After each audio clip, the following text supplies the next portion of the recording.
Muito bem. Laís, então vamos começar, se apresenta um Vamos, pouquinho, fale quem você é, tá, quanto joia, tempo você está trabalhando. tá, joia. Primeiro, obrigada pelo convite, tá, Thaís e Letícia também, né? As meninas me convidaram para falar um pouquinho aqui para vocês sobre ultrassonografias na gestação. Apesar do nosso tema central, assim, a gente ter colocado o resultado de um ultrassom pode impedir um parto normal, a gente está aqui para falar sobre dúvidas gerais do ultrassom de vocês, então, conforme vocês quiserem perguntar alguma coisa até durante a apresentação, fiquem à vontade.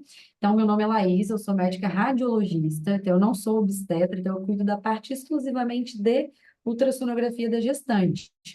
Provavelmente tem coisas aí do parto que as meninas vão saber muito mais até do que eu ali da hora do trabalho de parto, mas o meu papel mesmo é passar para o obstetra essas informações e para vocês também, enquanto gestantes, né? Eu prezo muito pelas pacientes saírem do consultório sem dúvidas e eu, né, quero conseguir ajudar ao máximo ali com aquelas informações que a gente vai passar. Então, eu fiz minha residência em radiologia, ou seja, eu saí da residência laudando tomografia, ressonância, raio-x e fazendo ultrassonografia. Mas a parte de ultrassonografia foi o que eu escolhi para me dedicar mesmo. Então, eu fiz pós-graduação depois em medicina fetal, em ecocardiografia fetal. Esse ano eu estou fazendo em neurosonografia fetal, que é a parte só do sistema nervoso central. Mas eu tive que dar uma pausa agora, porque eu também, né, estou gestante, estou com as meninas lá, também sou aluna do Baby Boom e vou continuar aí focada nos estudos da medicina fetal, mas por enquanto à distância, já que eu também estou gravidinha no momento, certo? Então, para a gente começar, eu vou falar um pouquinho para vocês, dar uma pincelada aqui sobre as ultrassonografias que a gente tem na gestação, tá bom? Então, que exames que existem, né, para a grávida fazer durante a gestação? O primeiro exame que a gente faz é um obstétrico endovaginal de primeiro trimestre, que é aquele que a gente vai ver o bebê bem pequenininho. Depois é o morfológico do primeiro trimestre, que é um dos exames que todo mundo mais tem medo, que fica muito apreensivo, porque a gente sabe que é um exame muito importante. É nesse exame que a gente faz o rastreio de síndromes genéticas. Depois a gente geralmente faz um ultrassom obstétrico em torno de 16 a 18 semanas, que é quando a gente confirma a genitália do bebê, e muitas de vocês querem fazer esse exame por causa disso, mas eu trago informações de que ele não serve só para isso. Então a gente consegue ver muito mais coisa nesse exame, além de só saber se o bebê é menino ou menino. Depois vem o morfológico do segundo trimestre, que é outro exame super importante também. A gente vai analisa a anatomia do bebê mesmo como um todo, né? O obstétrico com Doppler, que apesar da gente colocar esse nome aí, obstétrico com Doppler, como se fosse aí uma linha do tempo, que eu vou mostrar para vocês no próximo slide, o Doppler a gente usa a gestação inteira, tá? A gente faz Doppler no morfológico do primeiro trimestre para fazer rastreio de pré-eclâmpsia. A gente faz o Doppler também das artérias uterinas nesse exame de 16, 18 semanas para saber como que está a adaptação da circulação materna em relação à gestação, como que está essa placentação. Então, a gente tem esse nome para os exames do terceiro trimestre, mas o Doppler é uma coisa que a gente faz em vários exames da gestação.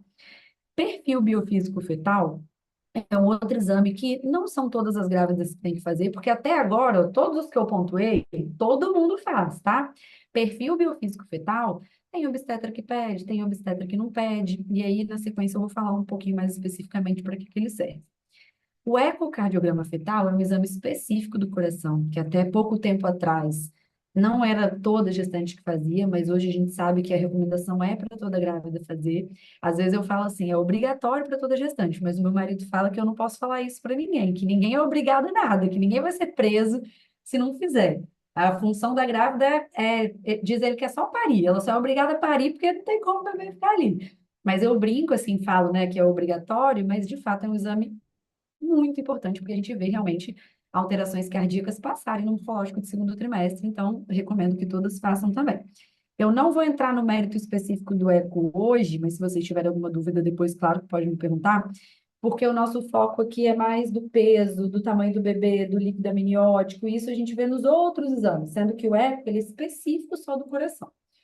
Neurosonografia fetal é um exame que provavelmente vocês, talvez muitas, não devem ter ouvido falar, mas é um exame específico da avaliação do sistema nervoso central do bebê.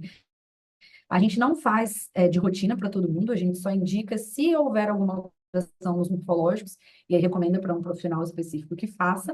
Então, esse a gente também não precisa entrar muito no mérito agora. E o ultrassom morfológico do terceiro trimestre eu deixei aí como uma interrogação, porque tá todo mundo falando, existe? Não existe? Tem que fazer? Não tem que fazer?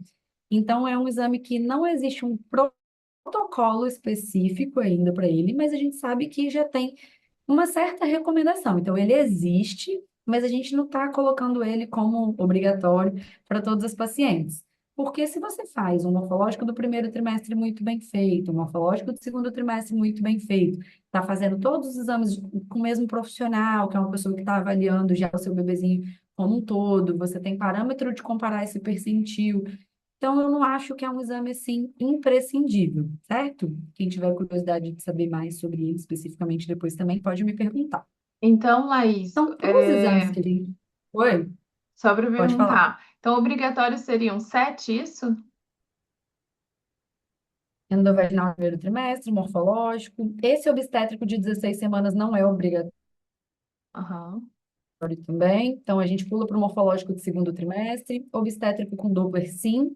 E o ecocardiograma fetal também estou colocando como sim. Se a gente 5. for ver nessa quantidade que eu contei, dão 5, mas Uhum. contando que no terceiro trimestre a gente vai fazer em torno de 3 exames, seriam 7 mais ou menos no final. Tá. Isso para gestações de risco habitual, certo? Porque se essa paciente desenvolve uma diabetes gestacional, se ela tem uma restrição de crescimento, provavelmente ela vai acabar tendo que fazer mais exames ao longo dessa gestação. Tá ótimo. Então, se a gente for falar desses específicos que eu abordei para vocês, como que é essa sequência, né, de exames que a gente faz? Então, o primeiro exame, que é o obstétrico endovaginal do primeiro trimestre, a gente recomenda ser feito em torno de 6, 7 semanas, com uma data limite de 9 semanas. Se vocês me perguntarem assim, qual que é o melhor intervalo? Em torno de 7 semanas, porque é o melhor momento para a gente datar a gestação corretamente, e a gente sabe que depois de 9 semanas, a margem de erro nessa datação, ela começa a ficar um pouco grande. Então, é um exame muito importante também. Vou falar especificamente dele para vocês depois. Na sequência, a gente tem o morfológico de primeiro trimestre, que deve ser feito entre 12 até 13 semanas e 6 dias. Depois vem o obstétrico de 16 a 18 semanas, que teoricamente, né, não seria um exame obrigatório, mas eu recomendo que muito que seja feito. E eu imagino que a maioria de vocês faça mesmo, porque é nesse que a gente consegue confirmar a genitália do bebê.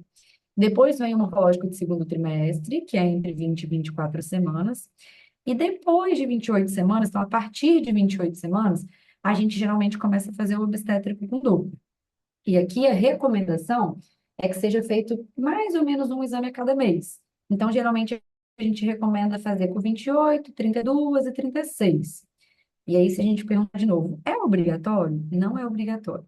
Pelas recomendações por protocolo, a gente tem que fazer pelo menos um exame no terceiro trimestre. E se for para escolher uma idade gestacional, ele deve ser feito em torno de 36 semanas. Mas vocês concordam que se a gente faz um morfológico de segundo trimestre, em 22 semanas, se a gente for fazer o próximo exame, um obstétrico com Doppler, só com 36 semanas, não é muito tempo sem a gente ver o bebê? Então, aqui a gente entra, às vezes, numa questão de custo-benefício, sabe? SUS, é convênio, né? O que é que envolve? Agora, né, na nossa opinião de mãe, eu imagino que vocês também concordam, a gente não vai brincar com a vida que a gente está criando aqui, entendeu? Então, assim, se a gente pode ver se está tudo bem, por que a gente não olharia, entendeu? Essa é a questão, porque eu esperaria esse tempo todo? E coisas podem acontecer nesse É isso que eu ia intervalo, né? Uma falar restrição agora, de Laís. crescimento. É, Hum? porque assim, eu vejo que as coisas começam a mudar a partir de 30 semanas, né? Que é restrição de crescimento, bebê muito grande, bebê muito pequeno, A e aí a gente maioria, isso começa a aí. acompanhar mais vezes, né? Então, teoricamente, né? Se você for deixar só para esperar com 36, pode dar ruim, não? Exato, exatamente. Isso é um pouco complexo, né, da gente afirmar, no sentido de que, assim, vocês podem talvez ficar na dúvida, mas por que benefício? Por que custo-benefício? Porque às vezes tratar a complicação financeiramente é melhor do que você ofertar o exame para todo mundo, vocês entendem?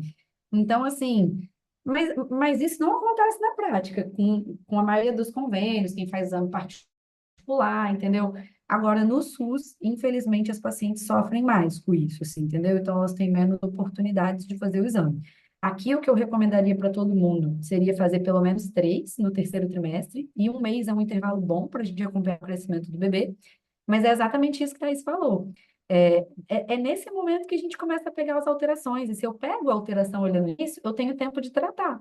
Eu não vou esperar eu descobrir isso lá com 36 semanas, para aí o bebê já está com restrição de crescimento, ou você está com uma diabetes descontrolada que está enorme, o líquido amniótico está enorme, e isso traz riscos para o neném, né?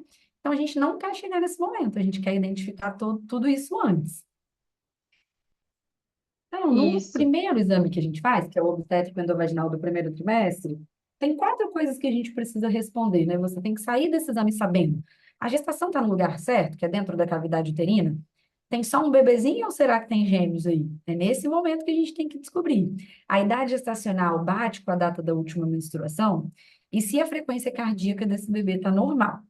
Então, como que você escolhe por onde que você vai contar? Se é pela data da última menstruação ou se é pela data que gerou lá no ultrassom.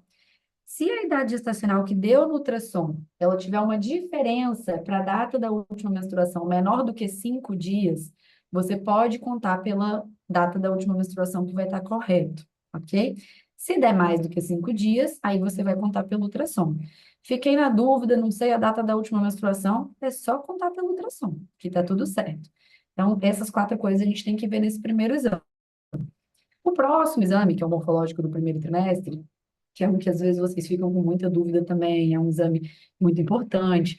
É um exame que a gente vai fazer rastreio de síndrome genética, vai fazer rastreio se você tem alto risco ou não para pré-eclâmpsia, e a gente também mede o colo.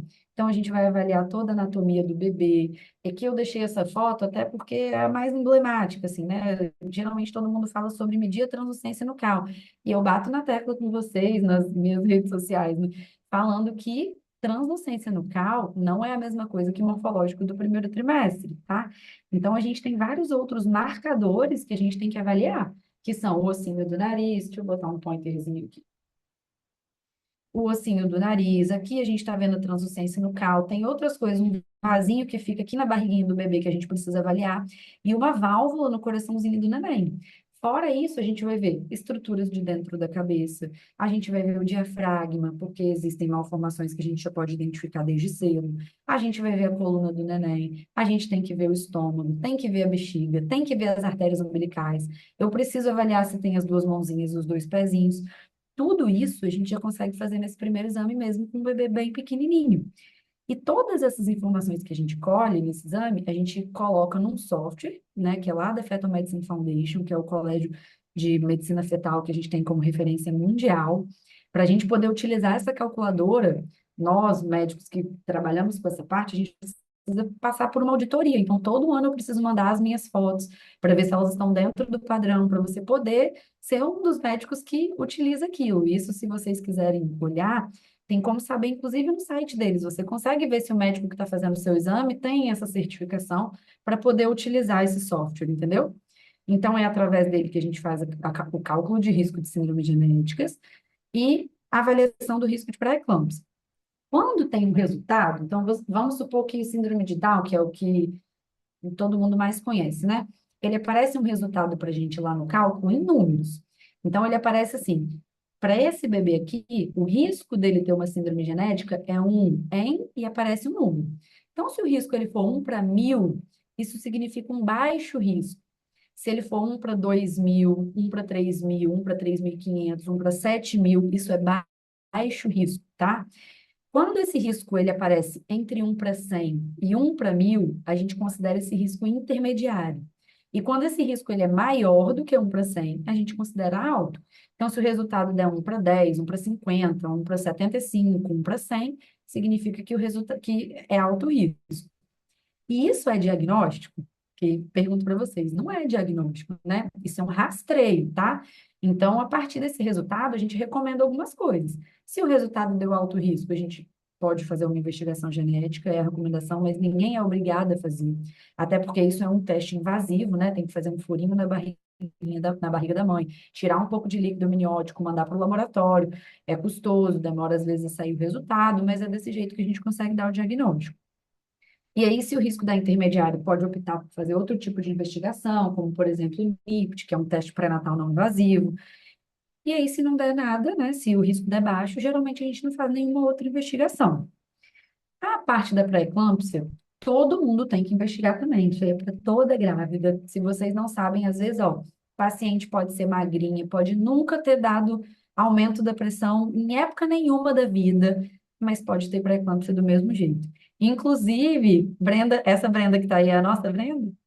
Ó, paciente não, a Ana que estava com a gente na aula essa semana, segunda-feira passou mal, não, foi semana passada, tô Semana mentindo, passou passada. mal, magrinha, atividade física, pressão boa, começou a sentir uma dorzinha aqui no estômago, estava enjoada, vomitou, passou mal, depois a gente ficou sabendo que ela teve pré-eclâmpsia, teve que fazer cesárea. Então, assim, quando a gente calcula esse risco, não é que se o risco deu baixo, não tem chance nenhuma da pessoa ter. A chance existe para todo mundo. Então, a gente quer rastrear quem tem um risco maior e tentar reduzir os casos de pré-eclâmpsia grave. Então, o dela, o fato de ter já se instalado isso no final da gestação, né, porque ela já estava quase no termo, foi muito Ela melhor. fez 37. Não foi no dia de 37, se não me engano. Foi. Uhum. Então foi muito menos arriscado, né, o que aconteceu com ela, do que se esse quadro tivesse se instalado aí com 32 semanas, com 20 e tantas semanas. E É, a já gente tive vê paciente casos com aí. 26.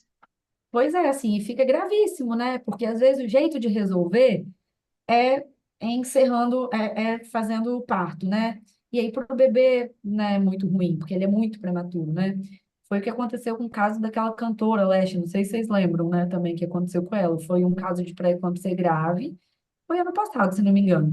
E aí teve que interromper mesmo, só que a bebezinha dela acho que era 24, assim, 23, Não. 24, e infelizmente não continuou. Mas, então, isso é importantíssimo. Não deixem, quem ainda não fez o morfológico de primeiro trimestre, não deixem de fazer o exame com Doppler, porque a gente precisa fazer rastreio da pré-eclâmpsia para todo mundo. E a gente sabe que a prevenção, que é através do uso do S, é super eficaz. Então, vale muito a pena. Isso aí é assim, eu tenho que falar com vocês, quase que implorar, gente, não deixe de fazer, por favor, porque isso aí salva vidas mesmo, tá? Tanto materna quanto do bebê. E a avaliação do colo uterino? Ela tem uma ênfase maior no morfológico de segundo trimestre. Mas, assim, se você vai fazer um morfológico do primeiro trimestre completo, não tem por que não medir, certo? Esse é um caso que, se a gente for avaliar na literatura, é um pouco controverso, no sentido de que a gente não acha tanta consistência na literatura do benefício de medir esse colo desde já. Mas a gente, na prática, pega colo curto no primeiro trimestre. Então, a gente entende que, assim, não tem por que não medir. Porque por mais que, não vale a pena porque se eu medir de 1.000, um vai dar alterado. Mas eu não quero ser um alterado. Eu prefiro medir o de todo mundo, certo? É, e às vezes já age logo, né? Então inclusive a Exatamente. gente tem lá no Gesta Vida, né? Gestante que fez cerclagem com 12 semanas, com 13 Exatamente, isso aí. semanas, e é Isso aí. importantíssimo. Eu tô com paciente que fez pessário até, assim, iniciozinho, teve parto prematuro anterior com 18 semanas, e aí foi no morfológico primeiro trimestre, já estava com fala super curto, e agora, graças a Deus, já está com 30 semanas, eu espero que siga. Mantenha, vai seguir. Então, passando para o segundo trimestre agora, esses foram os dois exames do primeiro trimestre, né? No segundo trimestre, a gente tem, então, essa ultrassonografia de 16, 18 semanas. Para que ela serve? A gente vai avaliar crescimento do bebê, localização da placenta, que é muito importante. Por que a localização da placenta? A gente tem que ver desde o início aonde que ela está se instalando. A gente já viu isso lá no morfológico do primeiro trimestre, e muitas dessas placentas no morfológico do primeiro trimestre estão baixas. Quando a gente fala que uma placenta ela está baixa, significa que ela está muito perto do colo, do orifício interno do colo, mas não obrigatoriamente ela vai continuar ali, tá? Então a gente chama ela de baixa até umas 28, tem médico que aceita até umas 32 semanas. Então, se você deu uma placenta baixa lá no primeiro trimestre, ó, já vou começar dando um spoiler, não significa que o bebê não pode nascer de parto normal ainda, certo? A gente precisa entender que o útero vai crescendo e essa placenta ela, é como se ela andasse um pouquinho com ele, né? Não é que ela troca de lugar, mas é que o crescimento do uterino ela também vai se esticando. Então, nesse exame, a gente já vai ver a localização da placenta de novo, vai ver líquido amniótico, vai avaliar um pouquinho de anatomia do bebê, que não é obrigatório, mas eu com os meus pacientes, eu já faço quase que um pré-morfológico nesse exame. Estou mostrando aqui até essa fotinho para vocês aí, que a gente já consegue ver as mãozinhas do bebê. Então, a gente consegue ver muita coisa de anatomia. Eu consigo ver os rins, eu consigo ver bexiga, estômago, a face do bebê. E o colo uterino, nesse momento, a gente só vai medir se tiver fator de risco conhecido, tá? Então, por exemplo, paciente que teve um parto prematuro anterior, paciente que fez conização, que teve que fazer alguma cirurgia no colo, que já fez algum procedimento uterino, como é que é? Já teve que fazer curetagem, alguma coisa que teve que dilatar o colo, aí a gente recomenda que meça o colo já nesse exame também, tá? E o morfológico do segundo trimestre, aí sim a gente vai avaliar detalhadamente a anatomia do bebê, vai procurar marcadores sindrômicos de novo, a gente vai recalcular risco de pré-eclâmpsia, que isso é uma coisa relativamente recente, até alguns anos atrás a gente não fazia isso. Só que nesse momento, se o risco der um pouco mais alto, a gente vai ficar vigilante. A gente não precisa entrar com medicação, porque a medicação ela só é eficaz para prevenir se entrar antes das 16 semanas. Por isso que aquele rastreio lá do primeiro trimestre é tão importante. Então, aqui a gente pode, né, usar também do Doppler de novo, a história materna. Esse Doppler das artérias oftálmicas que está aí, a gente não é obrigada a usar, né, esse vaso para calcular esse risco de pré-eclâmpsia, tá? É uma coisa nova. Eu faço para os meus pacientes porque ele já está incluso no cálculo da Fetal Medicine Foundation, mas a gente consegue calcular sem essa parte. Então, se você for num exame, vou fazer o Doppler, o médico não olhou essa parte do olho, não tem problema. Se fez o Doppler das outras coisas, vai dar certo do mesmo jeito. E agora, nesse morfológico, é imprescindível a avaliação do colo uterino. Aí tem que medir para todo mundo também. É outro que eu falo com vocês, é exame que salva a vida do neném, tá? Porque se a gente tem um colo um pouquinho mais curto, e aí o risco desse bebê nascer prematuro é maior, existe jeito de prevenir. Então, dependendo do comprimento, talvez seu médico vai ter que fazer uma progesterona, talvez vai ter que fazer cerclagem, e a gente vê isso na prática, que foi o que Thaís comentou agora há pouco, o paciente tendo que fazer cerclagem cedo. Mas a maioria das vezes a gente pega no exame do morfológico do segundo trimestre, O tá? parâmetro é 2,5? É 2,5, isso aí, 2,5 centímetros. Tem que ser maior do que isso, tá? É. De 2,5 para baixo, a gente já considera que é um risco aumentado de parto O prematuro. meu colo é Então, 2,3. Bem, foi? o O meu seu? colo. Aham. Ai, Mas meu ele Deus. é colo curto, mas aguenta o tranco, porque eu tive que colocar É, 4 misos e não sei o que, a indução foi longa. nossa, aguentou o tranco mesmo, então. Sabe o Mas que eu aí é queria te aquilo que a gente perguntar? fala. Não é receita de bolo, tá vendo? Por que que o da Thaís era um pouquinho mais curto e o dela não era parto prematuro? Porque a gente tem uma variação ali, né? A gente considerou que, por exemplo, de 100 mulheres, X mulheres que tinham colo abaixo de 2,5 entraram em trabalho de parto prematuro. Mas também tiveram as que tinham que não tiveram parto prematuro. Então, a gente calcula aí o benefício do uso de uma progesterona, e aí, se for muito curto, às vezes passar para uma cerclagem, tá? Isso. Queria te perguntar aqui, Pode falar. ainda primeiro, segundo trimestre, sobre. Ô, gente, agora fugiu a palavra técnica, né? Quando tem sangue ali, hematoma, não é hematoma que chama, não. Descolamento Quando tem o descolamento, né? Que geralmente vem no primeiro trimestre, né? no primeiro trimestre, É, é, o, o que que você vê e o que que acontece ali? Explica um pouquinho, porque as gestantes às vezes chegam Aham. muito Os preocupadas em relação a descolamentos, isso. eles são mais comuns nesse momento aqui, ó, quando a gente tem um bebê pequenininho assim. Inclusive esse bebê é meu. Tava de 8 semanas aqui. Então, o que que seria um descolamento? A gente vai ver uma área que atrás dessa região mais branquinha, que é onde estava formando ainda a minha placenta, a gente vai ver uma área mais escura. A gente chama na ultrassom de hipoecogênica, mas para vocês eu vou falar mais leigo mesmo. Fica uma área preta ou heterogênea. Por que que isso acontece? Quando está acontecendo a gestação, formando a placenta, os vasinhos que ficam ali entre a parede do útero e a placenta, para formar aquela placenta, eles são muito frágeis. Então, aquilo ali pode romper. A gente não consegue falar exatamente por que que rompeu. É uma coisa ao acaso que acontece. E na imensa maioria das vezes o prognóstico é muito bom. Para a gente falar que está com risco mesmo de perder o bebê, tem que ser um descolamento muito grande, que passa assim, de 75% da área do saco gestacional. Como que a gente olharia isso? Ó, eu considero que ó, 100% da área do saco gestacional, se eu tenho uma área de descolamento muito pequenininha aqui, menor do que 25%, a maioria das vezes reabsorve. E isso não acontece porque a paciente fez um esforço, porque a paciente. Claro que assim, se a gente estiver falando de um trauma grave, um acidente de carro, pode acontecer? Pode. Mas vocês não podem atribuir essas áreas de descolamento a coisas que vocês fizeram, se culpar, subir uma escada, levei uma compra pesada. Nada disso. Isso acontece ao acaso. E a verdade é que não tem nada que vai mudar o desfecho. E muita gente não sabe disso também. Então, assim, estou usando Obrigada por isso. paracetamol. Pode usar, mas isso não tem comprovação científica de que vai resolver. Geralmente melhora espontaneamente, independente do que você faça. Ai, tem que ficar de repouso. Gente, não faz repouso absoluto na gestação, pelo amor de Deus, não é, Thaís? Ó, risco de trombose, piora tudo, retenção, a gente já fica com o intestino meio preso. Se ficar parado, então, só tende a piorar. Então, assim, eu entendo fazer um repouso relativo se você tiver em vigência de sangramento por uma questão de bem-estar.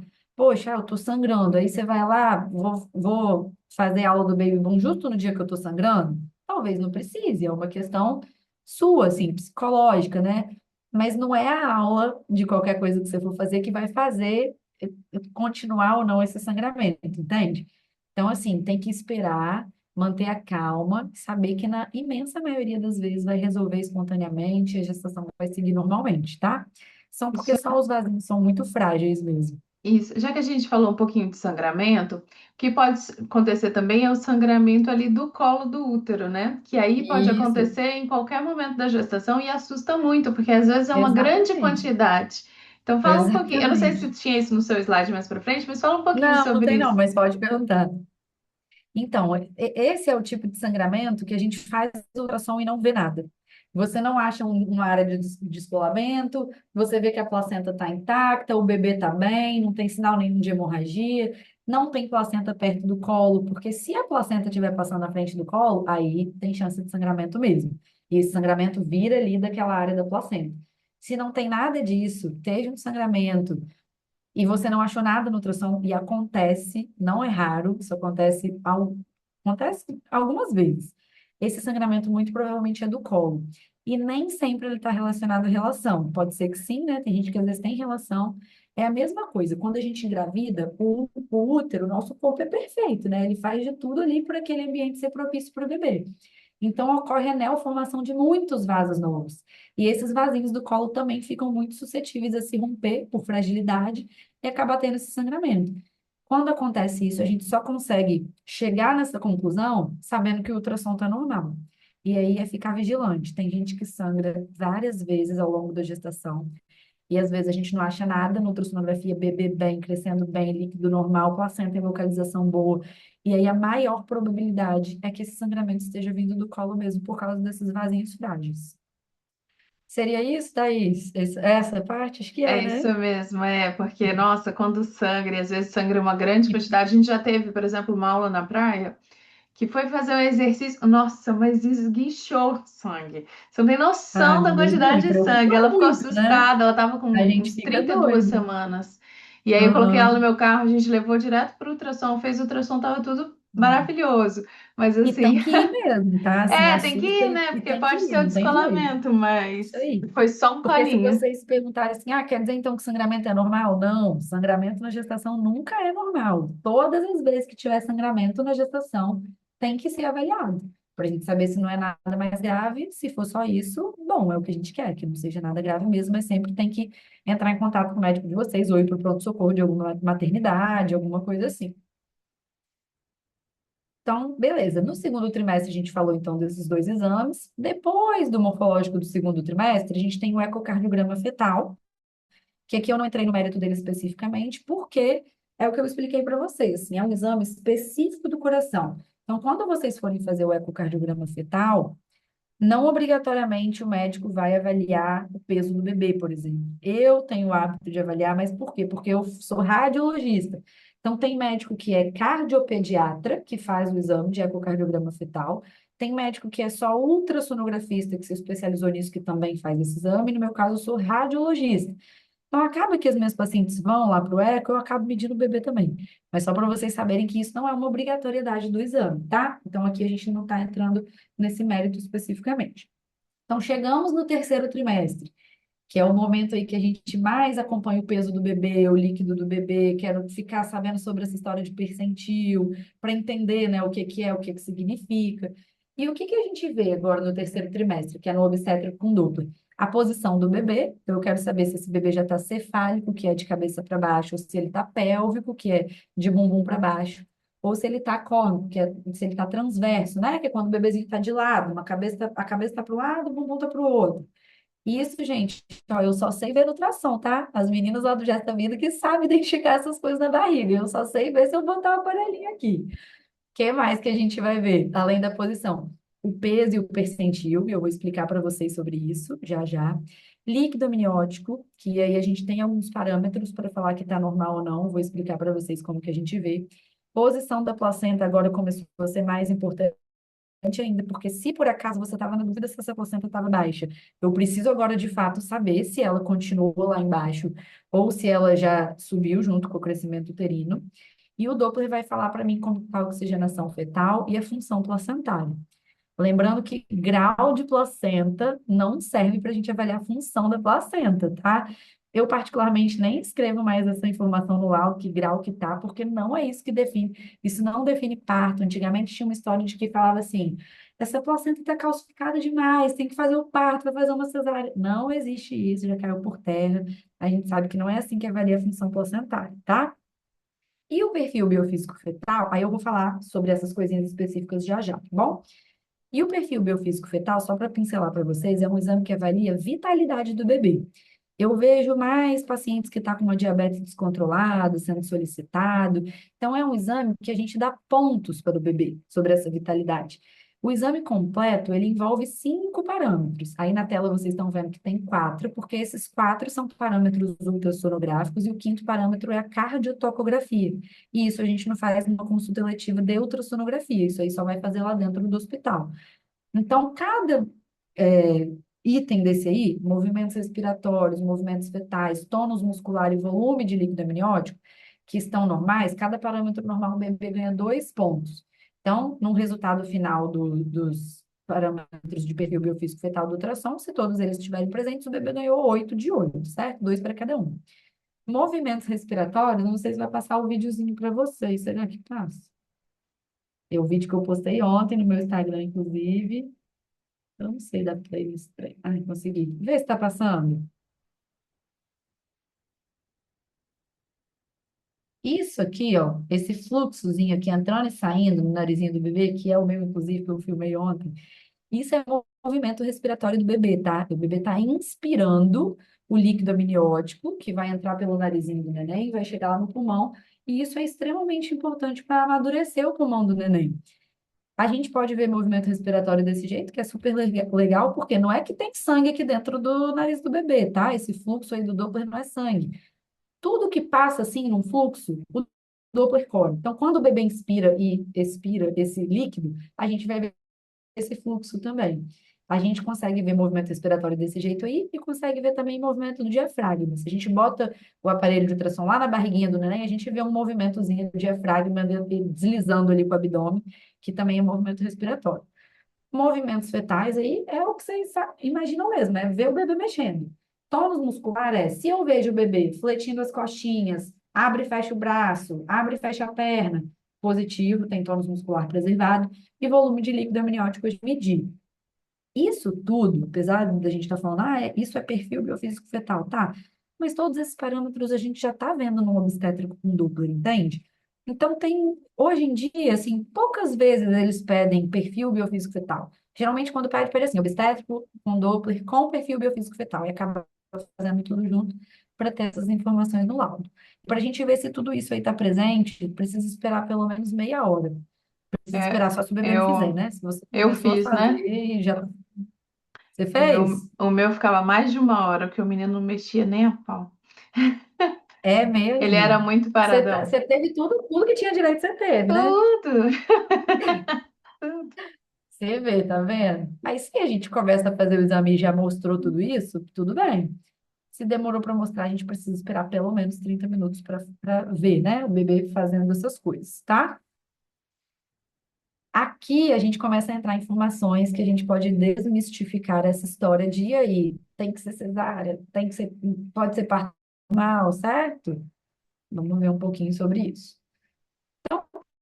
primeiro, para vocês entenderem como a gente avalia o peso, essa curva aqui de crescimento que eu fiz ela até no Excel mesmo, que é a curva que a gente chama de Hadlock. Aqui em Vitória todo mundo usa desse jeito. Existem outras curvas, vou falar na Grande Vitória, né, que eu acho que a maioria das pacientes é Serra, Cariacica, Vila Velha, enfim. A imensa maioria dos médicos que trabalham em medicina fetal no Brasil todo, no mundo todo, usam essa curva também, mesmo existindo outras. Por quê? Tem pouquíssimo tempo, meses, que a gente comprovou que essa curva continua sendo a melhor, tá? Então, a gente vai continuar usando um parâmetro de Hadlock, que foi um estudo que fizeram com uma população lá do Texas, e aí eles pegaram várias gestantes, mediram vários bebês ao longo de alguns anos, e viram os intervalos que a gente considerava adequado para cada idade gestacional. Aqui, como vocês podem ver, ó, peso fetal menor que percentil 3, percentil 10, percentil 50, percentil 90, percentil 97. Botei aqui pontos chaves para a gente entender e vamos exemplificar aonde que o B entra nesse gráfico para vocês entenderem como que a gente interpreta isso. Então, eu deixei aqui um exemplo, ó. Quando eu faço minhas medidas lá no aparelho de som, vamos supor que eu estou fazendo um ultrassom de um bebezinho de 34 semanas e 4 dias, tá? Aqui embaixo na minha curva. E aí eu fiz uma conta lá, o peso dele deu, esse 72 aqui tinha que estar um pouquinho mais alto aqui. Ele deu peso 2.700 e aí a máquina de ultrassom apareceu para mim assim, percentil 72. Vamos entender o que que é percentil 72. Deixa eu pular um slide aqui, depois eu volto esse. Quando a gente fala que o seu bebê está no percentil 72, é assim, ó. Vamos supor que eu peguei 100 bebês com 34 semanas e 4 dias, todo mundo igual, com a mesma idade gestacional. Significa que o seu bebê ele está ocupando essa posição aqui, ó. Ele está aqui no 72, mais ou menos isso. É como se ele fosse maior do que todos esses outros bebês aqui e menor do que esses aqui restantes, tá? Isso aqui é assim, estou fazendo uma análise muito básica. E o que que a gente considera alterado aqui? Então, o bebê que está aqui, o percentil 91, 92, 93, 94, 5, 6, 7, 100, acima do percentil 99, é um bebê que está muito grande para a idade gestacional, certo? Enquanto que um bebê está aqui, ó, abaixo do percentil 10, ele está pequeno para a idade gestacional. E aqui desses pequenos, a gente vai conscienciar o que que é uma restrição de crescimento ou não. Então, isso aqui é só para vocês entenderem como que a gente interpreta esse percentil. Eu peguei uma foto hoje de uma paciente que fez todos os exames comigo. Isso aqui eu tirei lá da minha máquina, né? Tirei uma foto agora antes de vir. Então, eu tenho aqui todas as idades gestacionais dela. Olha aqui, ó, 12 semanas, 16 semanas, 23 semanas, 27 semanas, 34 semanas e 38, que foi o último exame que ela fez comigo. Cada triangulinho desse aqui no meu gráfico, na curva de Hadlock, é onde ela estava. Então, quais eram os percentis de peso do bebê dela? Com 12 semanas estava no percentil 50, que é a média. Com 16 semanas estava no percentil 67. Com 23 semanas estava no percentil 72. Com 27, percentil 64. 34, percentil 53. E cada triangulinho desse representa o peso dela, tá? E aqui no último exame com 38, ela estava no percentil 52, está aqui na linha azul. Então, essa linha aqui de cima representa o percentil 50, essa daqui de baixo, 50 não, 90, e aqui de baixo P10. Eu não quero que o bebê esteja aqui em cima e nem quero que o bebê esteja aqui embaixo. Mas, além disso, eu não quero que esses percentis variem tanto entre eles. Então, tá vendo que o dela foi 50, 60, 70, 60, 50, 50? Isso é uma variação de percentil normal. Agora, se eu pego uma paciente que lá com 24 semanas ela era percentil 30. Quando eu fui fazer o exame dela lá com 36 semanas, porque aí foi fazer só o do final da gestação, cheguei lá, o percentil do bebê estava no 10. Não pode, então aconteceu alguma coisa aí nesse caminho da gestação que fez com que esse percentil reduzisse tanto. Se era 30, depois ela chegou comigo, agora o percentil está 80. Poxa, mas 80 é menor do que 90, então tá normal? Tá normal. Mas um bebê que foi de percentil 30 para 80, a gente tem que entender que alguma coisa aconteceu nesse meio do caminho que fez com que ele crescesse muito. Então, será que não teve uma diabetes gestacional aí instalada que a gente não viu? Então, é a mesma coisa. A gente quer que esse percentil seja o máximo constante possível, tá? E lembrando que o percentil, ele está falando para cada idade gestacional. Esse número ele não precisa crescer com a sua gestação, a gente tem que ver ele mais ou menos igual. A gente considera uma variação ruim, uma queda, de 50 percentis. Então, se o seu bebê ele era percentil 60, no próximo exame ele foi para percentil 10, ele está fazendo restrição de crescimento. A gente não pode ter essa variação tão grande aí de um exame para o outro, que a gente considera esse intervalo aí mais ou menos de um mês, tá? E a Ô, gente... Laís, Oi? eu bato muito na tecla com as minhas gestantes de sempre fazer ultrassom com o mesmo médico. Por quê? Às É, eu ia vezes falar isso faz, agora que estava falando grávida. é, Sim. às vezes faz ultrassom, né? Assim, tem médico que não é muito planejado e acaba falando assim, agora faz esse, agora faz esse. E aí, quando ela vai marcar, não consegue marcar com o mesmo médico. E Sim, aí, fala um pouquinho dessa alteração que pode ter de avaliador para avaliador claro. e o caos que vai causar na vida da gestante. É exatamente isso, tá certíssima. Olha a diferença, assim, né? Eu consegui aqui com essa paciente, que fez todos os exames comigo, fazer, traçar uma linha do tempo dela e o perfil de crescimento do bebê dela, para entender se estava tudo bem. Agora, quando chega uma paciente para mim com 32 semanas, é o primeiro exame que ela vai fazer comigo, que não tem problema nenhum, vai ser muito bem recebida de qualquer maneira. Mas se eu quero ver os outros exames ela não tem esses outros exames, primeiro que eu não consigo comparar, tá? Então a gente não tem como comparar se o crescimento desse bebê está adequado. Segunda coisa, quando a gente muda de aparelho, de marca de ultrassom, isso pode dar diferença de percentil. E quando a gente muda de examinador também. Porque os parâmetros são diferentes. Quando o médico ele está vendo ali o seu bebezinho todos os meses, ele está já acompanhando, ele já conhece aquele bebê, ele já sabe as melhores posições, ele já sabe exatamente o que, que ele está vendo. É diferente o médico que te vê pela primeira vez, e às vezes algum parâmetro que você tem, ele vai ter uma interpretação diferente que pode dar uma diferença de percentil. E isso acontece mesmo na prática, é com todo mundo, não é porque o médico está avaliando errado. É assim, entendeu? Então, eu tenho pacientes que às vezes chegam, estava fazendo exame comigo, e às vezes acabou fazendo exame com outra pessoa, porque não tinha vaga, alguma coisa assim, e quando volta a gente vê que deu uma diferença de percentil, a pessoa chega desesperada, falando que o percentil da barriga do bebê está pequeno, que o médico do ultrassom falou que tem que tirar o bebê, que eu já acho errado, que o médico do ultrassom tem que falar para vocês que é isso, não, tem que falar com o seu obstetra e te explicar as informações. Então, é muito importante que, se possível, vocês consigam fazer um acompanhamento com o mesmo médico, porque isso faz realmente diferença, tá? Tanto na questão do percentil, quanto dos outros parâmetros do bebê, tá bom? Então, esse é um exemplo. A Só paciente dar fez um todos os exemplo aí exames. de uma paciente Oi? minha. Só dar um exemplo de uma Hum. paciente minha que aconteceu mês passado. Assim, né? Os exames aconteceram há mais tempo, mas ela teve bebê mês passado. Ela foi fazer um ultrassom com 36 semanas e o bebê tava, sei lá, 3,4 kg. Aí eu falei, Ah, meu Deus do céu, se esperar até 40, vai chegar a 4 quilos e olhe quatro lá. e pouco. Aí É. ela ia para plantão e eu falei, olha, a gente vai ter que monitorar o bebê, então se sua médica não pedir, ou então se você não conseguir fazer ultrassom pela Unimed, a gente vai fazer ultrassom lá na maternidade para a gente não perder essa oportunidade do parto, porque no plantão Uhum. só fazem parto normal até 4 quilos. Ela Aham. conseguiu fazer o ultrassom com a médica que já acompanhava ela e o bebê não estava com aquele tamanho Não todo. tá. O bebê nasceu de 40 semanas e 5 dias, de 3,2 kg.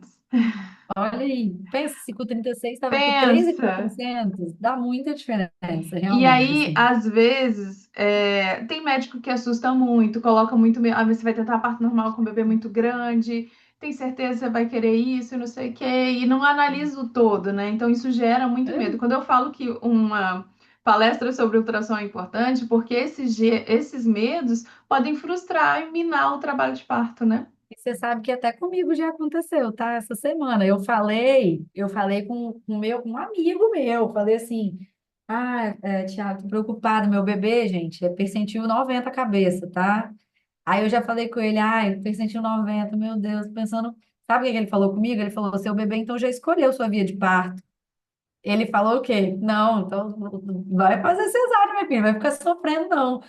E eu, né, falei, tirei por menos, né? Claro, assim, médico mais antigo e tal. Falei, não, tá tudo bem, vamos ver aqui, depois eu resolvo. Isso foi lá no início da gestação. E é, persiste 90 até hoje, gente, mas fé em Deus que vai dar tudo certo. Então, essas coisas acontecem mesmo, às vezes tocação de agenda, às vezes quando vai em alguma clínica que, né, é muito exame um atrás do outro, às vezes o exame é muito rápido, alguma coisa não avaliou direito, e acontece, infelizmente, de ter essas divergências mesmo. A Agatha está perguntando aí como suavizar a transição. Por exemplo, se a minha médica do ultrassom vai ter bebê antes de mim. Ah, meu Deus, aí, tá vendo? É complexo. Meus pacientes estão já perguntando assim: e aí, como é que eu vou fazer? Eu falei: ó, eu tô indicando uma pessoa em junho, que eu estaria ausente, mas eu imagino que eu vou voltar a trabalhar muito rápido assim. Se isso tudo sair como planejado, né? Deus abençoar que vai dar tudo certo. Que eu moro muito pertinho, né? Graças a Deus, aqui da clínica, então eu tenho uma rede de apoio que eu tô pensando que eu vou voltar aos poucos, claro, né? Não vou deixar a neném aqui, tadinho. E vou voltando aos pouquinhos. Mas vai dar certo, gente. Vou agendando todo mundo com carinho. Deixa eu ver o que mais aqui. Então, o peso fetal, para a gente entender sobre o peso de fato. O que é peso adequado? Então, quando o percentil está entre 10 e 90. Quando o percentil está acima de 90, a gente considera que esse bebê ele é grande para a idade gestacional. Quando o percentil está entre 3 e 10 e o Doppler está normal, a gente considera que esse bebê é PIG. O que é PIG? Pequeno para a idade gestacional, não é um bebê restrito, tá? Agora, se o percentil ele está entre 3 e 10 e ele tem alguma alteração de Doppler, um Doppler da artéria cerebral média, um Doppler da umbilical, aí sim esse bebê já tem restrição de crescimento. E eu já acompanhei muitos bebezinhos com percentil menor do que 10 que são só pequenos, e que os médicos super assustaram. Colegas minhas fizeram cesárea por causa disso, mesmo a gente sabendo que não precisava, mas, enfim, a gente tem que saber interpretar. Então, o médico que está fazendo ultrassom também tem que saber muito bem interpretar esse duplo.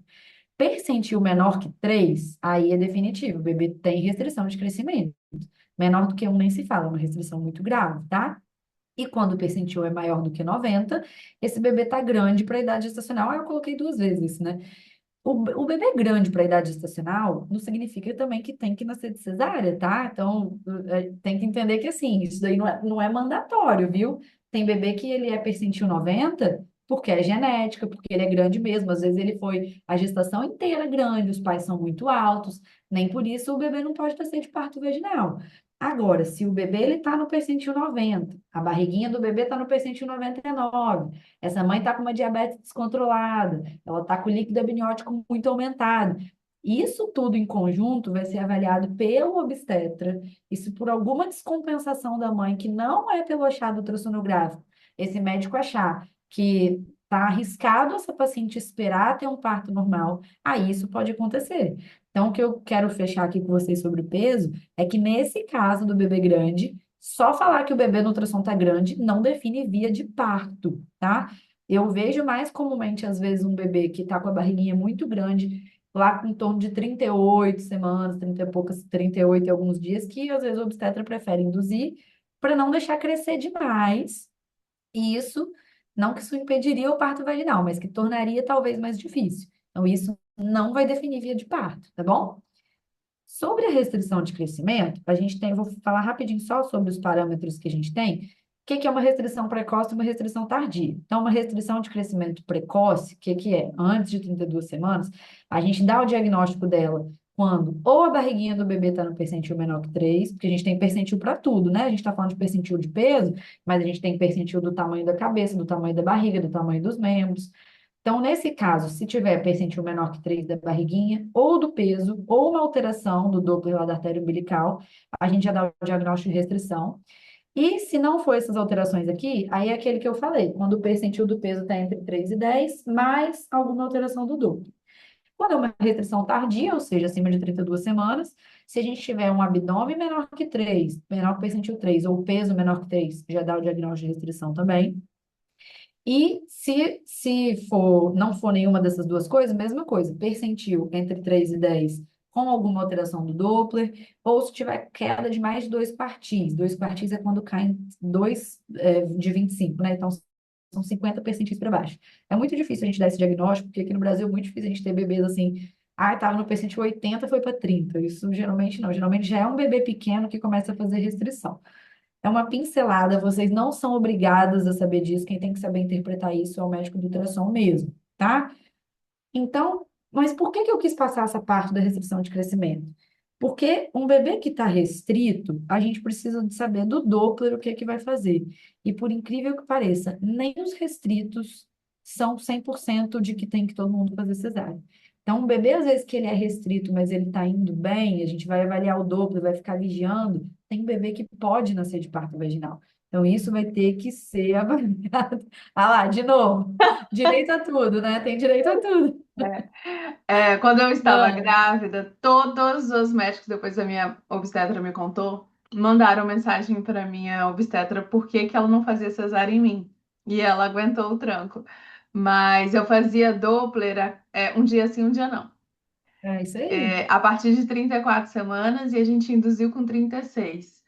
Tá Ele era muito vendo? pequeno, a vitalidade, ele mexia, claro, mas ele não mexia praticamente nada, mas assim, ele é muito tranquilo até hoje, né? Então, eu acho que é o perfil dele que ele não É, já era mexia. quietinho desde a barriga. Mas o povo falava: você não vai fazer cesárea nela, pelo amor de Deus, meu tá super restrito. Mas o Doppler tava bom. E aí, ó, nasceu de Tá parto vendo? normal, induzido. Pois é, pois é. Então, assim, é isso que eu tô batendo na tecla. Isso não, nem sempre essa questão da restrição de crescimento vai bater esse martelo. Agora, claro que se a gente tem um bebê com restrição que ele tem uma alteração grave no Doppler, muitas vezes a gente não tem tempo hábil para esperar induzir um trabalho de parto. Então, aí, nesses casos, pode sim ser a melhor recomendação cesárea, porque a gente precisa interromper. A gente entende isso como o quê? Assim, quando tem alguma alteração muito grave no Doppler, o bebê ele tem mais risco dentro da barriga do que fora. Então, ele tem maior chances de sobrevivência da vida fora da barriga da mãe nesse momento. Por isso que a gente tem que tirar, às vezes, rápido, e aí, nesses casos, pode ser que realmente tenha que fazer uma cesárea, certo?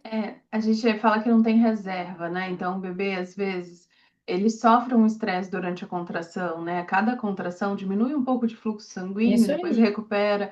Então, quando tem Doppler alterado, a gente não sabe se esse bebê vai aguentar e aí não vale a pena a gente Exatamente. correr o risco. Agora, se E a tá gente, tudo bem, a gente não consegue prever também quanto tempo, né, que vai durar essa indução, esse trabalho de parto, é mais por causa disso. Mas se o Doppler estava normal, que é o que a Thaís falou, dá. Que dá, dá. Eu sei que tem muitos casos que a gente vê que não fazem, que não têm coragem, que optam por não fazer, mas a gente tem que saber que não seria mandatório. Então, sobre o peso fetal, aqui é exatamente o que eu falei, ó, o bebê que é pequeno para a idade gestacional, a gente precisa saber do Doppler, e isso isoladamente não indica cesárea. E o bebê que é grande para a idade gestacional, isso não contraindica parto vaginal na maioria dos casos, tá? Isso a gente vai considerar cesárea por peso muito elevado. É um bebê que está com 4,5 kg. Com quantas semanas? Com 39? É muito, entendeu? Então, às vezes, assim, dependendo da avaliação, se for uma macrosomia absurda, realmente a cesárea pode ser a melhor opção. Mas eu não consigo falar para vocês, não existe um peso que a gente fala, a partir de 4 não pode. Não existe isso, entendeu? O bebê ele tem que ser avaliado como um todo, como é que tá essa mãe, entendeu? Tem muito bebê que nasce de 4 quilos aí de parto vaginal e dá tudo certo. Então, vocês não ficam com esse número 4 na cabeça, achar que 4 quilos não pode mais, porque nasce, né, Thaís? na verdade, assim, o parâmetro para pessoas que têm equipe é 4,5, né? Agora, para Uhum. plantão, o limite é 4. Então, por exemplo, se eu estou acompanhando uma gestante, a gente vai acompanhando, deu 3.800, eu já encaminho ela para indução, para não correr Uhum. o risco, porque eu já tive paciente com 4,100, eles fazem ultrassom no plantão e eles indicam a cesárea e falam que não vão induzir. E depois eu Entendi. não sei se você vai falar. Geralmente, o que eu percebo, né? Quanto maior o bebê, maior o erro do ultrassom. E aí o bebê vem com menos Não, peso. mas faz todo sentido, porque assim, como a margem de erro do ultrassom é de 10 a 15%, quanto maior for o peso, maior vai ser a margem de erro mesmo. Então, às vezes, chega no final da gestação, dá meio quilo de diferença, às vezes, quando nasce, né? Quando esses bebês estão muito grandes, isso acontece mesmo, assim. Ultrassom não é balança, mas às vezes errar 500, 600 gramas é muita coisa, né? A gente não costuma ter tanta divergência assim na prática, não.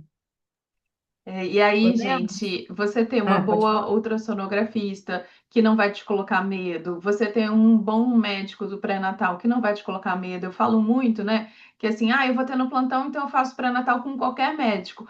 O médico, que se ele não é humanizado no pré-natal, ele vai te colocar medo em várias coisinhas, que isso pode ir minando na sua cabeça se realmente é possível o seu parto normal ou se você não está colocando o bebê em risco. Então, fazer um ultrassom, né, com uma pessoa boa e ter um acompanhamento bom é essencial para que você tenha segurança de que você não está forçando nada, de que você não está colocando seu bebê em risco, né? Eu não quero de jeito nenhum, e ninguém que trabalha com parto quer a via de parto mais do que o bebê saudável no colo. A gente quer um bebê saudável no colo. Com Mas certeza. a gente tem, assim, evidência científica para falar que dá, Isso né? aí. Então não é forçar Exatamente. nada. Porque tem muita gente que opta pelo conforto do médico, né? Tem muito médico que opta pelo conforto próprio e eu não estou criticando a classe médica, não, até porque, né, eu sou médica, não é isso, mas a gente sabe que tem muita gente que é assim, entendeu? Então, assim, é o que a Thaís falou, poxa, tem coisa que tem evidência, entendeu? Então a gente precisa fazer o que é certo, não o que é mais cômodo, né? Porque muitas vezes para o obstetra nem tudo que é o mais cômodo vai ser o correto a ser feito, né? Então, outra coisa agora, que aqui eu vou falar até para nossa região de Vitória, tá? Posição fetal. Tudo que a gente quer é um bebê cefálico, né? Tudo que todo mundo quer. Parto vaginal, parto normal, quem optar por parto natural, a gente quer um bebezinho cefálico. Aqui na Grande Vitória, não conheço equipe nenhuma que faz parto de bebê pélvico, tá? Isso não significa que não possa ser feito, Tem, mas exceto quando ninguém fala. É, exceto quando a pessoa já chega no plantão parindo, bumbum do bebê saindo para fora, e aí vai fazer o quê? Tem que nascer, tá? Mas eu não sei quem que é essa equipe, não, tá? É isso que conhece, eu não sei, não. Mas Tem, deixa eu mas falar para ninguém fala. vocês. É É, segredo. por que que geralmente não faz, tá? Não é porque não pode, é porque para fazer parto de bebê pélvico precisa de experiência. E como não são muitas pessoas que teve uma experiência muito grande ao longo da residência, ao longo dos anos de trabalho, como não são muitos que tiveram experiência com parto de bebê pélvico, que pode trazer complicações que são diferentes de complicações de um bebê cefálico, muitos optam por não fazer. E eu vou ser muito honesta com vocês, eu acho que isso é coerente, tá?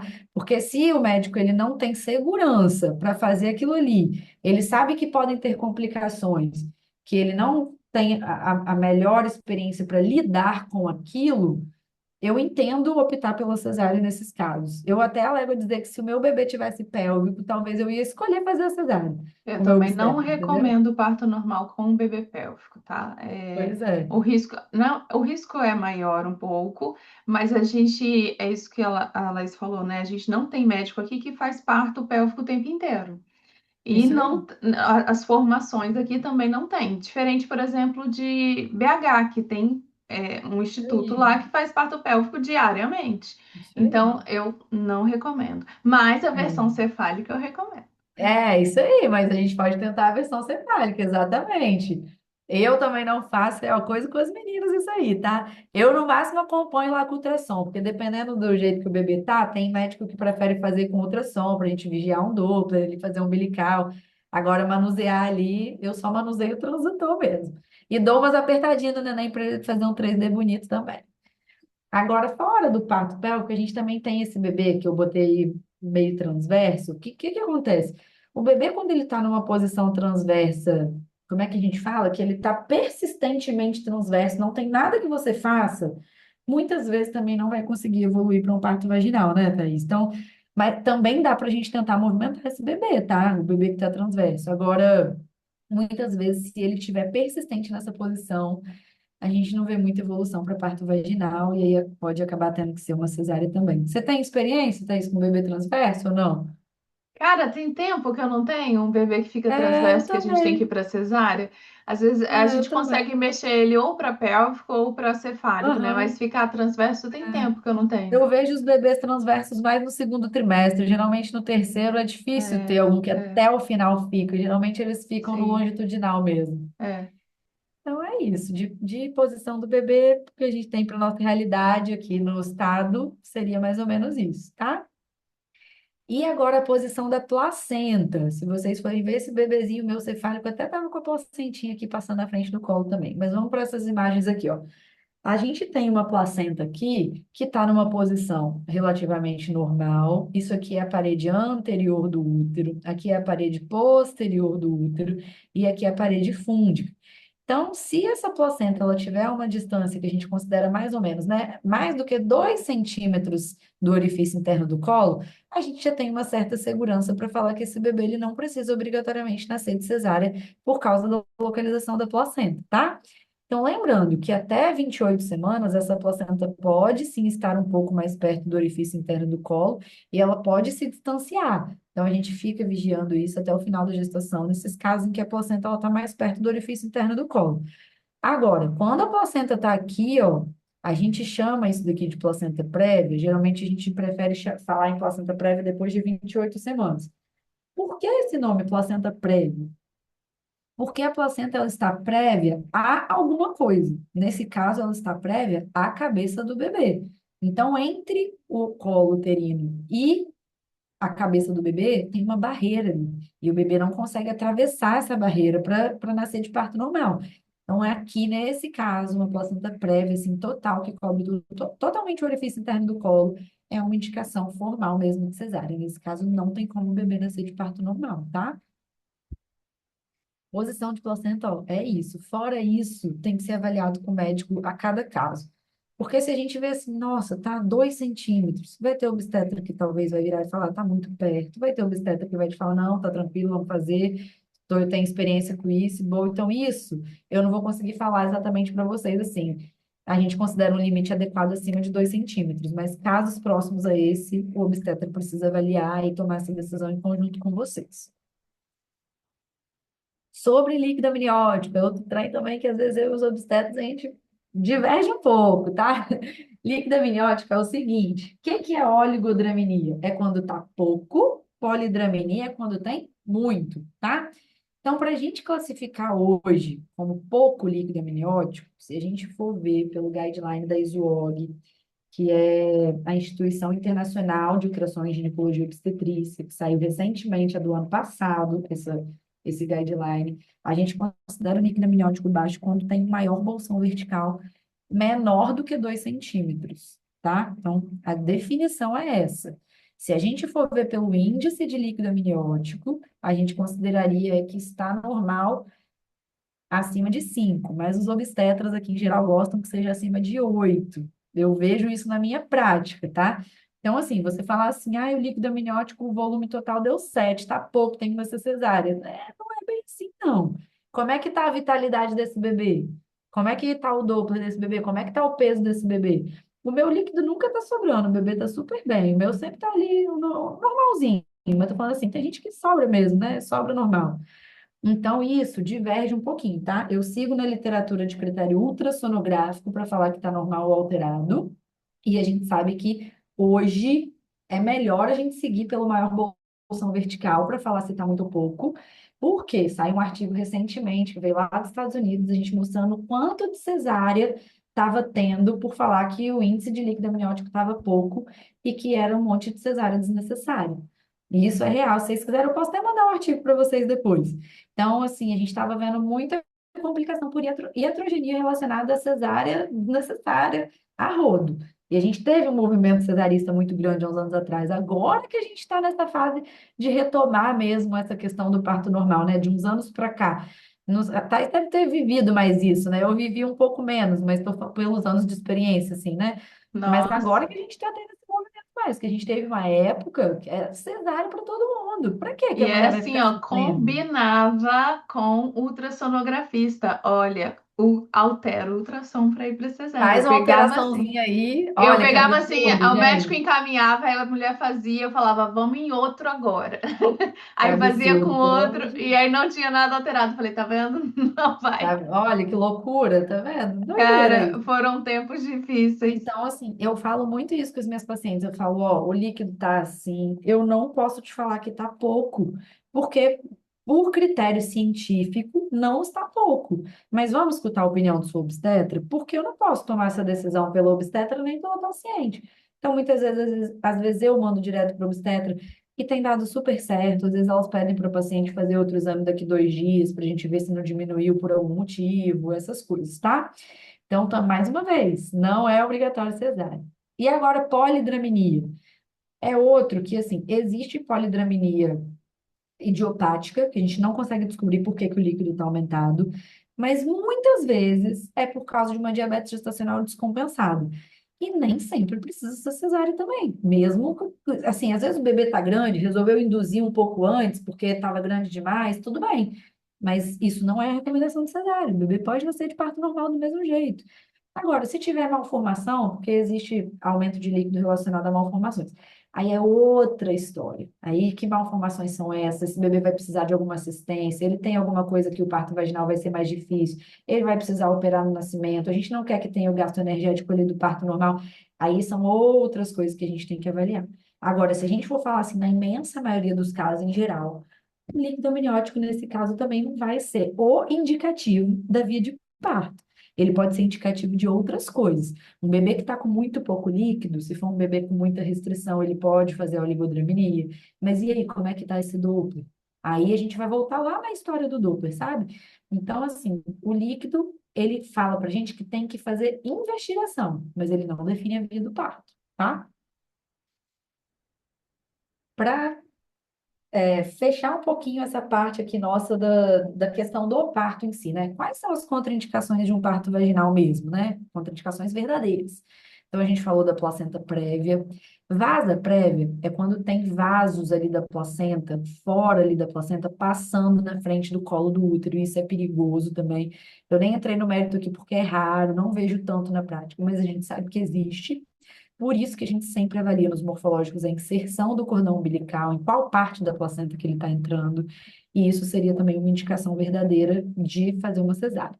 A apresentação transversa persistente, que é o que eu já falei com vocês, e o sofrimento fetal agudo, às vezes intraparto, quando o paciente estava no meio do parto, por algum motivo, fez uma cardiotoco, aconteceu alguma alteração ali grave, que a equipe do parto pode ter julgado que teve que fazer uma cesárea de emergência. Não vou entrar muito no mérito com vocês, eu sei que deve ter uma quantidade de exageros aí nos plantões relacionados a isso, mas é difícil para eu julgar, né? Que eu expliquei para vocês, não sou eu que estou fazendo o parto, então eu não posso ficar acusando aqui com vocês. Se acontecer isso, tá errado. Se acontecer, não consigo falar desse jeito, tá? E quais são as contraindicações relativas? A apresentação pélvica é como se fosse assim, aqui na Grande Vitória é como se fosse verdadeira, mas assim, não é uma contraindicação absoluta. Macrosomia fetal, que também é relativo, que foi aquilo que Thais explicou pra gente, do peso do bebê, do plantão, se é um parto eletivo, se está fazendo acompanhamento com uma equipe própria. A restrição de crescimento, que aí vai estar relacionada às questões do Doppler, e a oligodramia também, porque a oligodramia, se ela estiver relacionada aí com baixo peso, com restrição de crescimento, com alterações do Doppler também, tá bom? O que eu quero deixar de mensagem para vocês, mas vocês podem, eu não sei se a gente já extrapolou muito tempo, né, Thaís, que eu falo bastante, mas se vocês tiverem dúvidas, vocês estão me mandando. O que que eu quero passar de mensagem para vocês? Então, ultrassom, ele não é uma sentença de cesárea, tá? Raríssimas vezes o médico que está fazendo o seu ultrassom vai achar alguma coisa que ele vai virar para você, ó, você não tem como ter parto vaginal, não, tem que ser cesárea, a não ser que seja uma placenta prévia. Aí eu vou passar essa informação para essa paciente. Olha, a placenta está passando na frente do colo, nesse caso não tem como você ter um parto vaginal, porque aí você tem certeza daquilo que você está vendo, certo? A via de parto, ela é uma decisão clínica, não é apenas de imagem. Por isso que a gente trabalha com uma equipe multidisciplinar. A gente tem assistência do ultrassonografista, a gente tem assistência do obstetra, a gente tem da fisioterapeuta, a gente tem assistência da doula, a gente tem a enfermeira obstetra. É uma equipe que está trabalhando em conjunto para aquilo ali acontecer da melhor maneira possível. Então, fazer um ultrassom, um exame de imagem, o médico ultrassom já te dá essa sentença? Não existe isso, sou totalmente contra, eu acho que a gente tem que atuar em conjunto. A maioria dos bebês, eles podem sim nascer de parto normal com segurança, a maioria. E a gente vê muita cesárea desnecessária do mesmo jeito. E o mais importante não é a quantidade de exames que vocês vão fazer durante a gestação, não é porque fez um exame toda semana que você vai ter certeza que você vai ter um parto vaginal. É o contexto de cada gestação. Tudo isso precisa ser avaliado. Tem que escolher muito bem o profissional com quem que você vai acompanhar, tanto a parte da obstetrícia quanto a parte da ultrassonografia. Então, a gente está agindo todo mundo em equipe para, de fato, chegar nesse resultado final que a gente quer, que é ter o parto da maneira como a mulher escolheu, para ela ser protagonista. Se essa paciente, por algum motivo, escolher ter um parto cesárea, eu também tenho que respeitar. Mas eu acho que a gente está num grupo que a galera está mais do time do parto normal, né? Então, por isso que eu estou falando mais abertamente sobre isso, tá? Então, a ultrassonografia ela é uma ferramenta essencial para cuidar do bem-estar da gestação, cuidar bem da gestação, mas quem decide a via de parto depois da gestante, porque primeiro a gente tem que saber qual que é a opinião da mulher, a gente tem que ajudar ela nesse processo de decisão, mas depois disso vai ser a combinação entre o exame, a clínica e a evolução do trabalho de parto, tá bom? Essa era a minha mensagem principal que eu queria deixar para vocês, mas podem perguntar coisas. Eu deixei aqui um agradecimento. O que que a gente tem que fazer para ter um parto nosso dos sonhos? Fazer muito baby boom, um povo lá, fazer uma ultrassonografia direitinho, escolher uma equipe boa.